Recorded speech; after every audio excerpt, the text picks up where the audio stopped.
Bom dia, sejam bem-vindos à teleconferência da Orion, referente aos resultados do segundo trimestre de 2021. Hoje estão presentes os senhores Milton Pilão, diretor-presidente, Leonardo Santos, diretor financeiro e de Relações com Investidores, e Dalton Canelhas, diretor de Operações. Informamos que a apresentação está sendo gravada e que todos os participantes estarão apenas ouvindo a conferência durante a apresentação da companhia. Em seguida, iniciaríamos a sessão de perguntas e respostas. O áudio e os slides desta conferência ficarão disponibilizados na internet no endereço https://ri.horizonvr.com.br. Antes de prosseguir, gostaríamos de esclarecer que eventuais declarações que possam ser feitas durante esta conferência, relativas às perspectivas de negócios da Horizon, projeções, metas operacionais e financeiras, constituem-se em crenças premissas da diretoria da companhia, bem como em informações atualmente disponíveis. Elas envolvem riscos, incertezas e premissas, pois se referem a eventos futuros e, portanto, dependem de circunstâncias que podem ou não ocorrer. Investidores devem compreender que condições econômicas gerais, da indústria e outros fatores operacionais podem afetar o desempenho futuro da Horizon e conduzir a resultados que diferem materialmente daqueles expressos em tais considerações futuras. Agora eu gostaria de passar a palavra ao Sr. Milton Pilão, que dará início à apresentação. Por favor, Pilão, pode prosseguir. Bom dia a todos, é um prazer aqui divulgar os resultados do segundo trimestre de 2021 da Horizon Valorização de Resíduos. Ainda mais podendo reportar a vocês um ótimo trimestre, com o EBITDA 23% superior ao mesmo TRI de 2020, ajustado os efeitos de carbono, e 50% superior na comparação com o primeiro TRI desse ano. Volume se recuperando conforme previsto, incremento na geração e preços de energia, melhora de custos e início do ciclo de investimento nas plantas de UTM que gerarão forte crescimento orgânico a partir do ano que vem. Além disso, vamos trazer aqui para vocês o nosso primeiro relatório de sustentabilidade que vai reforçar ainda mais o DNA ESG da companhia. Então, podemos entrar agora na apresentação. Destaques segundo trimestre de 2021. Então, a gente separou aqui três pilares dos destaques. Primeiro, os destaques operacionais. Nos destaques operacionais, a gente tem um crescimento da ordem de 2,2% no volume de resíduos recebidos nos ecoparques da companhia no segundo trimestre de 2021. Temos um incremento de 5,6% do volume de biogás captado nos ecoparques da companhia durante o segundo trimestre de 2021 também. Temos um crescimento da ordem de 19,5% do volume de energia gerada e vendida no segundo trimestre nos ecoparques de Candeias e João Pessoa, conforme previsto por nós anteriormente. Temos também 33% da capacidade instalada de geração de energia nos ecoparques de Candeias e João Pessoa e início de operação comercial dessas plantas em agosto de 2021, o que representará um incremento forte na nossa receita de energia nesses ecoparques ao longo do segundo semestre. Além disso, temos 6,7% de crescimento no volume de créditos de carbono gerados pela companhia no segundo trimestre de 2021. Eles ainda não aparecem nos nossos resultados, porque, por estratégia da companhia e verificação da tendência de crescimento que está ocorrendo no mercado mundial dos preços de crédito de carbono, a gente mantém os em estoque, mas a gente tem gerado mais créditos de carbono este ano do que do ano passado. Além disso, temos o início da construção da unidade de triagem mecanizada de Jaboatão dos Guararapes, também em linha com nossas previsões. A gente adquiriu, contratou e inicia a construção dessa planta esse ano. Do lado financeiro, a gente tem uma receita líquida que atingiu nesse trimestre 92,7 milhões de reais. Isso é um aumento de 5,8% em relação ao primeiro TRI de 2021 e 1,7% de aumento em relação à receita líquida do segundo trimestre de 2020, ex créditos de carbono. Além disso, o nosso EBITDA ajustado foi de 37,6 milhões de reais, com margem de 40,5%. Isso é, um aumento, como eu disse no começo, de 50,2% em relação ao EBITDA executado pela companhia no primeiro trimestre de 2021 e um aumento de 23,8% em relação ao EBITDA do mesmo trimestre do ano passado, ex crédito de carbono, dado que os créditos ficaram em nosso estoque para serem vendidos no segundo semestre de 2021. Além disso, na agenda ESG, vamos ter aí a divulgação do primeiro relatório de sustentabilidade da companhia, conforme prometido, e a companhia aderiu ao Pacto Global. Agora, vamos passar aos destaques operacionais. O Leonardo, nosso CFO, trará para vocês os destaques operacionais e financeiros da companhia. Bom dia a todos. Passando agora pelo segundo capítulo da apresentação, no slide 6, na página 6, a gente traz de forma mais detalhada os pontos positivos já apontados pelo Pilão no que tange aos aspectos operacionais, então reforçando o crescimento de 2,2% no volume de resíduos, lembrando que a gente teve uma queda no primeiro trimestre em relação ao ano passado, então a gente já começa a ter uma recuperação no segundo trimestre, o que aponta para um crescimento no volume de resíduos para o ano de 2021, quando comparado ao ano de 2020. Em relação ao biogás e à energia, a gente tem aí também variação positiva, 5,6% no volume de biogás, em função da melhoria na eficiência de captação do biogás nos nossos ecoparques. Em relação à geração de energia também, o aumento do número de motores em operação em nossas plantas, em João Pessoa e Pernambuco, da ordem de 20% a geração de energia de biogás nesses ativos. E o crédito de carbono, o volume de crédito de carbono, ele acompanha o volume de biogás, o aumento de biogás. A gente teve aí um aumento forte também de 6,7% no segundo trimestre de 21, quando comparado ao mesmo período do ano anterior.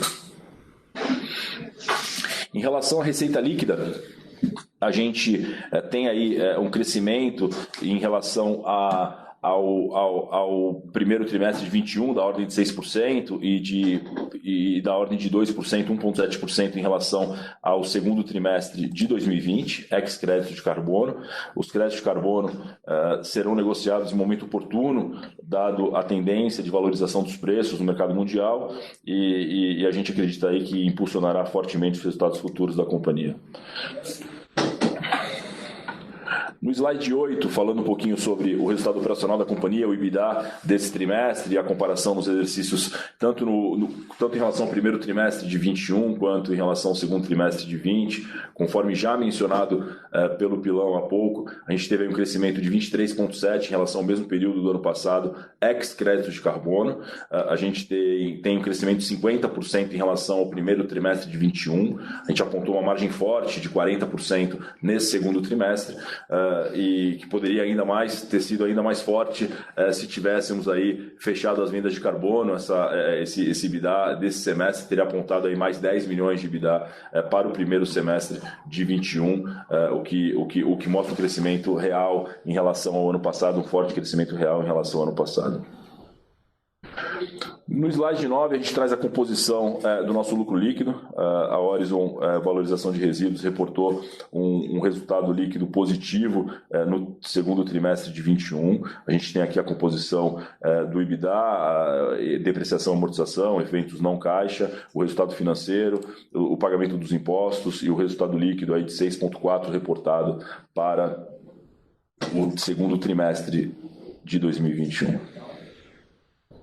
Por fim, nesse capítulo, no slide 10, a gente traz o endividamento próximo de zero da companhia no fechamento de junho de 21. Vale destacar aqui o pagamento antecipado de parte das nossas dívidas, conforme a gente já tinha sinalizado durante a oferta. A gente traz também o perfil da dívida hoje no médio prazo. A gente tem trabalhado forte para melhor ainda desse perfil da dívida para os próximos exercícios. A gente aí está trabalhando bastante forte para melhorar tanto o custo de capital, quanto alongamento, quanto melhora do duration desse endividamento.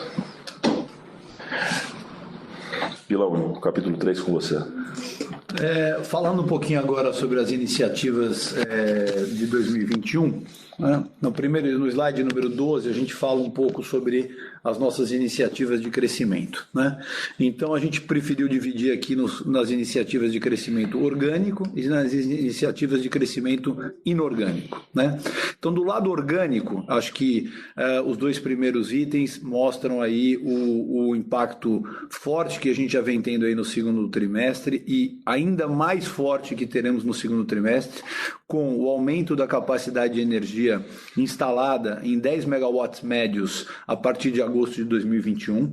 Então, isso é aquilo que eu já falei ali anteriormente, os motores que vieram sendo instalados no último trimestre lá nos nossos ecoparques do Nordeste e que já estão em funcionamento desde o final de julho, portanto, terão impacto na geração de energia da ordem de 10 megawatts médios na nossa geração no segundo semestre, o que impulsionará ainda mais a receita, dado que esta energia extra, junto com a energia gerada lá, conseguirá capturar o aumento no preço de energia no mercado spot devido à crise hídrica que está ocorrendo no país e algumas oportunidades de leilões emergenciais no qual essa companhia já aderiu. Então a gente está conseguindo enxergar e neste momento vendendo energia nos ecoparques do Nordeste a um preço muito mais alto do que a gente esperava e portanto teremos impactos significativos na receita ao longo do segundo semestre.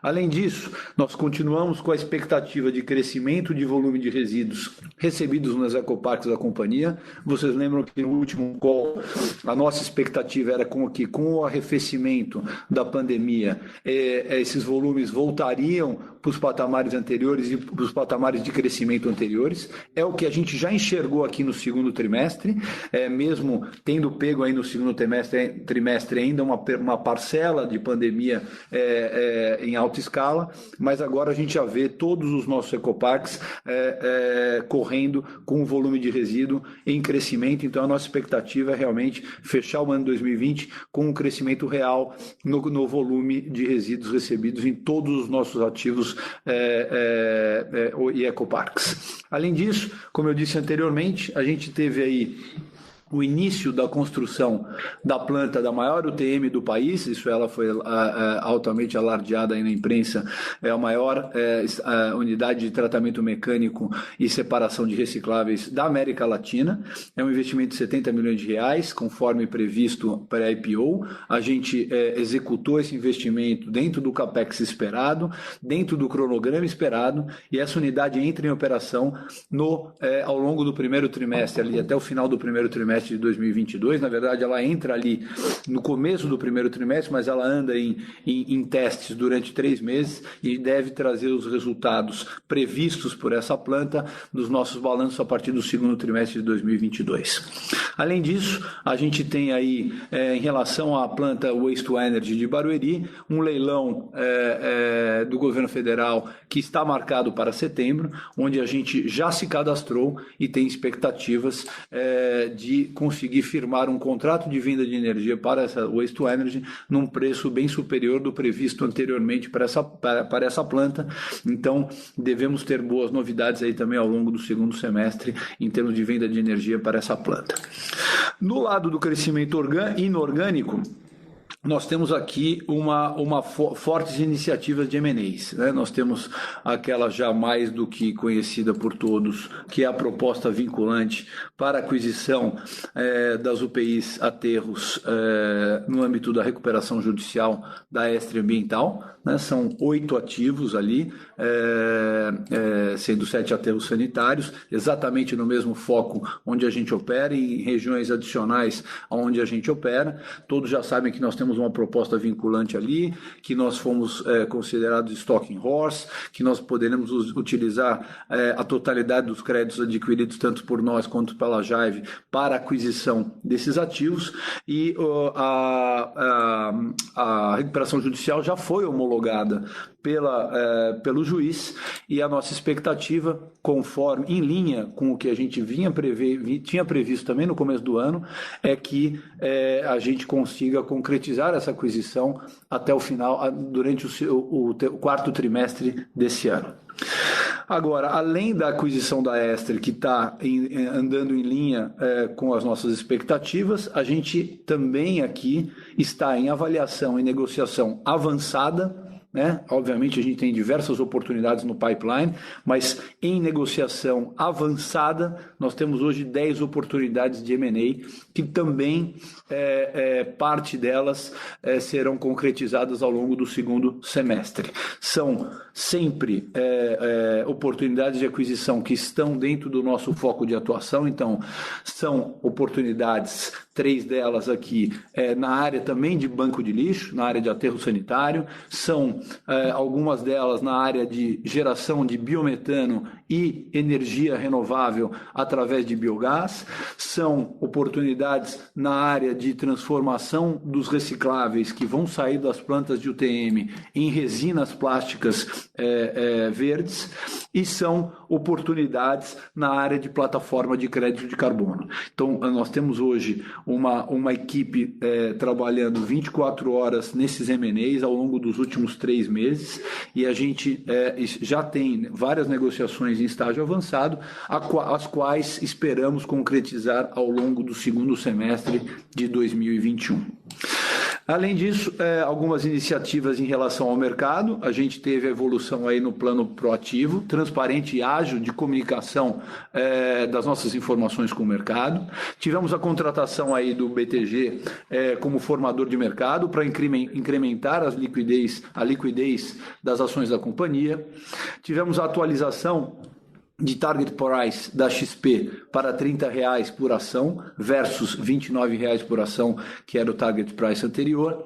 E temos aí na gestão de endividamento, como o Léo falou, a liquidação antecipada parcial da dívida com o Credit Suisse no montante de R$68 milhões. No quesito ESG, a gente tem a divulgação do primeiro informe de governança corporativa com adesão a 60% das práticas. Nós temos a publicação do nosso primeiro relatório de sustentabilidade com foco nas operações de 2020 e primeiro semestre de 2021, marcando assim o início de uma publicação anual de resultados financeiros e não financeiros. Logo, isso é um avanço, mais uma vez, na nossa agenda ESG, com a definição de vários ODS prioritários, de forma a integrá-los na estratégia de negócio da Orizon. Além disso, estamos construindo a nossa matriz de materialidade, com a identificação de 9 temas que refletem impactos econômicos, ambientais e sociais significativos para a companhia e para seus stakeholders. E por último, como já falei anteriormente, a companhia hoje já aderiu ao Pacto Global junto à ONU. Mais uma vez, muito obrigado a todos por nos ouvirem aqui em relação ao resultado do segundo trimestre de 2021, e eu gostaria de abrir agora para perguntas e respostas dos nossos ouvintes. Iniciaremos agora a sessão de perguntas e respostas para investidores e analistas. A primeira pergunta vem de Carolina Carneiro, do Credit Suisse. Podemos esperar vendas de crédito de carbono agora no terceiro trimestre? Como está a precificação no mercado? Oi, Carol, tudo bem? Obrigado pela pergunta. É muito boa essa pergunta para a gente poder falar um pouquinho sobre a nossa estratégia de não ter vendido os créditos de carbono no primeiro semestre, né? Então, primeiro, só lembrando que a Orizon gerou, nesse primeiro semestre, 770 mil toneladas de crédito de carbono que não foram comercializados, né? Então, a preços do ano passado, isso seria uma receita da ordem, como o Léo falou há pouco, de R$10 milhões, que é EBITDA na veia, logo teria impacto direto no nosso EBITDA ao longo do primeiro semestre se a gente tivesse vendido esses créditos já gerados pela companhia no primeiro semestre. Por que nós decidimos não vendê-los e não trazer essa receita de 10 milhões adicional no primeiro semestre? Porque a gente acertadamente tem visto uma melhora significativa no preço do crédito de carbono no mercado mundial. O preço praticamente dobrou, se você verificar julho de 2020 para julho de 2021. O volume negociado de crédito de carbono no mercado mundial aumentou mais de 60%. A gente vê aí a China criando o próprio mercado de carbono há 3 meses atrás. A gente tem, como já dissemos no último call, a conferência de Glasgow aí em novembro, o que com certeza trará um impacto no mercado regulado de créditos de carbono. Então, a gente entende que a nossa estratégia é acertada. Vamos falar um pouquinho mais no detalhe do porquê essa estratégia é acertada. Então, desses 770 mil toneladas de crédito de carbono que a Horizon gerou no primeiro semestre, eles estão, como todos sabem, enquadrados no MDL, Mecanismo de Desenvolvimento Limpo da ONU. São créditos regulados pela UNFCCC. Esses créditos são registrados ali na UNFCCC e serão esses créditos que existem a expectativa de que a Conferência de Glasgow vai impactar no preço brutalmente. Hoje, e a gente tem falado com vários players internacionais, casas de compra e venda de créditos de carbono, esse crédito de MDL registrado e executado estaria sendo vendido hoje no mercado na ordem de R$ 2,90 até $2,90 a $3 por tonelada de crédito de carbono. Isso é já num preço superior aos $2,30 que nós aferimos no ano passado. Então, se a gente quisesse estar indo ao mercado vender esses créditos nesse momento, a gente estaria operando já nesse crédito na ordem de $2,90 a $3 a tonelada. Mas a nossa ideia é aguardar até novembro, porque as modificações trazidas na Conferência de Glasgow podem impactar fortemente esses $3 e levar eles para cima de novo. Então, a estratégia da companhia é, neste momento, aguardar até Glasgow, então aguardar a venda desses créditos para novembro desse ano, dado a possibilidade de impacto nesse preço atual de $3, que já é maior do que o preço verificado no ano passado.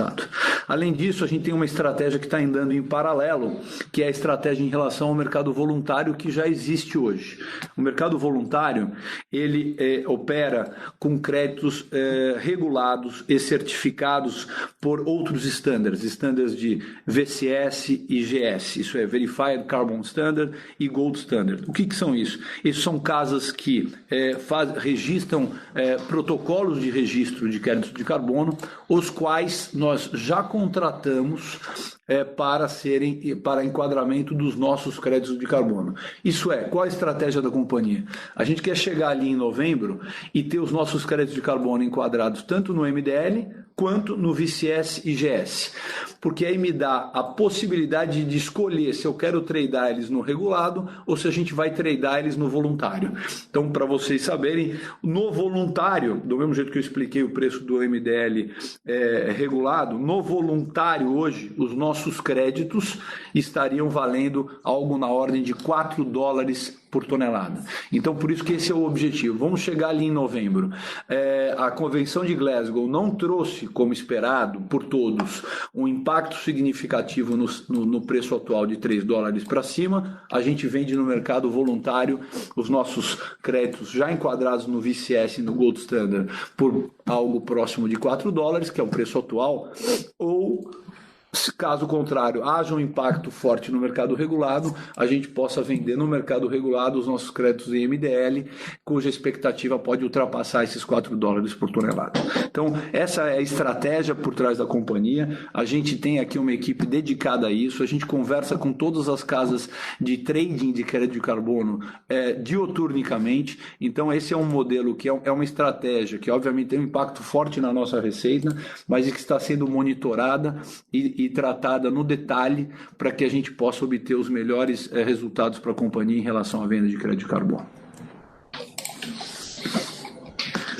A próxima pergunta vem de Maíra Maldonado, da XP. Sobre a redução reportada de 28,5% no volume de Barra Mansa, endereçada à destinação em local inadequado por clientes da região, vocês esperam que esse volume volte para o Ecopark nos próximos meses? Sim, tudo bem, Maíra? Léo falando aqui. Sim, a gente tem a expectativa, a gente já está vendo ao longo do terceiro trimestre a retomada, dado o encerramento das atividades desse local inadequado no Ecoparque de Barra Mansa. E acho que faz sentido complementar a resposta, colocando que o Ecoparque de Barra Mansa foi o único que a gente teve perda de volume nesse trimestre, justamente por conta desse local inadequado que estava operando ao longo do primeiro semestre de 21. Com o encerramento das atividades pelo órgão competente, a gente já vê a retomada do volume de resíduos daquela região para o nosso ecoparque. Só complementando o Léo, acho que a boa notícia aqui é que é bastante louvável a gente ver os órgãos reguladores funcionando no Brasil. Isso é, acho que o marco do saneamento do ano passado trouxe esse benefício à nossa área. Isso é, o awareness ambiental já existe muito mais forte. Então, quando existem iniciativas ilegais de destinação de resíduo que aparecem, elas são rapidamente extirpadas. É o caso aí do caso de Barra Mansa, onde essa iniciativa operou por aproximadamente 3 ou 4 meses, o que impactou uma parte do nosso resíduo de Barra Mansa, mas aí foi largamente noticiado na mídia geral, com o Globo, foi largamente noticiado pelo Ministério Público e foi fechado ali ao longo de julho. Neste momento, falando com vocês, o Ecoparque de Barra Mansa já recuperou 100% daquele volume que vinha sendo perdido ao longo do segundo trimestre devido à operação desse destino irregular. A próxima pergunta vem da Carolina Carneiro, do Ciesa. Poderiam recapitular os próximos passos no possível caso de aquisição da Estre, pedido de CAD, leilão, possível contestação de resultados, etc. Obrigado. Carol, em relação o Pilão falou bastante há pouco sobre o andamento e o status dessa potencial aquisição, onde a gente junto com a Jive, onde somos stalking horse no processo de potencial aquisição dos ativos da UPI Aterros formada pela Estre. De fato, a gente há 10 dias atrás, quase 15 dias atrás, a gente protocolou no CAD, conforme o rito legal permite, o pedido de apreciação da questão concorrencial, onde vocês, é um documento público, conseguem enxergar que a gente não vê nenhum tipo de concentração enfim, que pudesse ter algum tipo de obstáculo para essa potencial aquisição. A gente, como falou o Pilão, tem a expectativa, e é difícil escrever isso em pedra, porque depende do rito judicial, de que isso se concretize conforme a gente já esperava no início, até o final desse ano. Essa é a expectativa que a gente trabalha aqui na companhia, e, enfim, podendo ter surpresas aí positivas disso se antecipar, mas a expectativa é que isso aconteça até o final do ano de 2021. Eu só vou complementar uma parte da resposta que ela fez à pergunta sobre as contestações. Eu acho que é importante, dentro da homologação judicial feita pelo juiz aí, da RJ da Estre, aquelas contestações que houveram foram todas refutadas pelo juízo competente de maneira bastante enfática. Então é só importante deixar isso também claro. A próxima pergunta vem de Roberto Dunque, do Banco ABC. Qual o volume de CAPEX que vocês esperam realizar em 2021 e nos próximos anos, tendo em vista Candeias, Barueri, aquisição de ativos da Estre e demais iniciativas? Roberto, uma pergunta, a gente tem um plano de negócios, o plano não foge do inicialmente previsto na época da oferta, a gente tem visto aí os analistas reportando as projeções, acho que elas estão em linha com o que a gente espera, acho que você pode usar esses números que a gente tem visto os analistas reportando, a gente tem 3 boas casas que cobrem o papel, acho que em linha com o que a gente espera para esse ano e para os próximos exercícios. A próxima pergunta vem de Leonardo Fantin, da CTM Investimentos. Pessoal, poderiam atualizar o plano de início de operação do novo aterro ainda esse ano? Léo, a gente tem a expectativa, a gente continua no mesmo cronograma que a gente inicialmente já tinha desenhado, de início de operação de um novo aterro ainda nesse ano, no último trimestre de 2021. Acho que não existem mais novas perguntas, então, mais uma vez, obrigado pela audiência. Eu e o Léo aqui estamos sempre à disposição de todas as casas para tirar qualquer dúvida eventual que possa ter ficado após esse call, e agradecemos então a todos por terem nos escutado nessa manhã. Muito obrigado. Obrigado, bom final de semana a todos.